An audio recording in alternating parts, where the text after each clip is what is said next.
Artistii jaalatamaa fi beekamaa kan ta'e artist Sona Takele wallee haaraadhaan dhufee jira. Ashamaan akkam jirtu dhaggeeffattootaa fi daawwattoonni chaanaalii keenya baggara chaanaalii keenyaatti nagaan deebitan isiniin jecha har'a immoo odeeffannoo haaraa fi kan hedduu namatti tolullee isinii qabannee dhufnee jira jechuudha.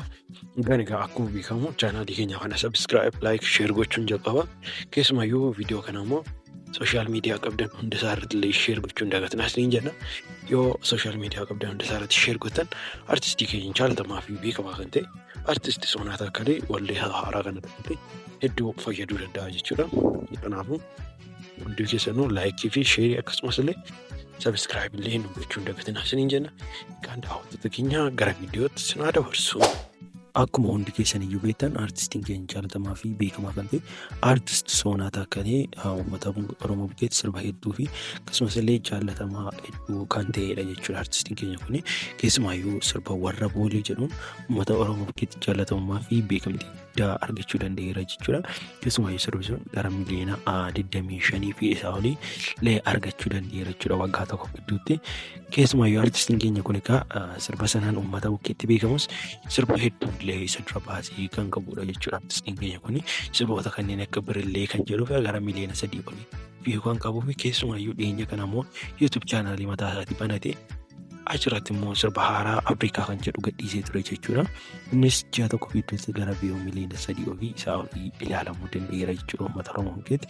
Egaa artistiin keenya kun amma immoo sirba haaraadhaan deebi'ee jira isiniin jechaa jechuudha.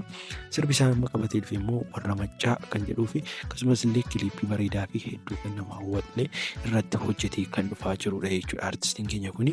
Egaa daawwattoota keenya artistii keenya akkamittiin simatu isiniin jecha warroonni akka gaariidhaan simachuu barbaadan komentii jalatti lakkoofsa 2 barreessuun dagatinaa isiniin jenna.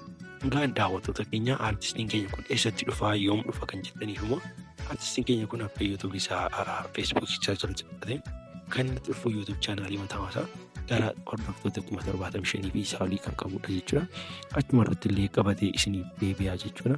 Akkuma beekamu yoom dhufa kan jettaniif immoo artistiin keenya kun guyyaa murtaa'aan keenya amma ayyaana gannaatti illee hin eeguu dandeessu jedhee jira jechuudha daawwattoota keenya. Egaa artistii keenya kana haala gaariidhaan simanna isiniin jecha akkuma beekamu odeeffannoo haaraa yoo barbaadan YouTube chaanaalii keenya kana subscribe gochuun dagatina, like, share fi akkasumas illee nuti daawwadhaan isiniin jira. Egaa daawwattoota keenya odeeffannoo inni har'a qabanne kana ture amma xumura qophii keenyaatti waan nu daawwataniif galatoomaa isiniin jecha viidiyoo kan biraa immoo walitti deemnutti immoo gama kiyyaa nagaatti.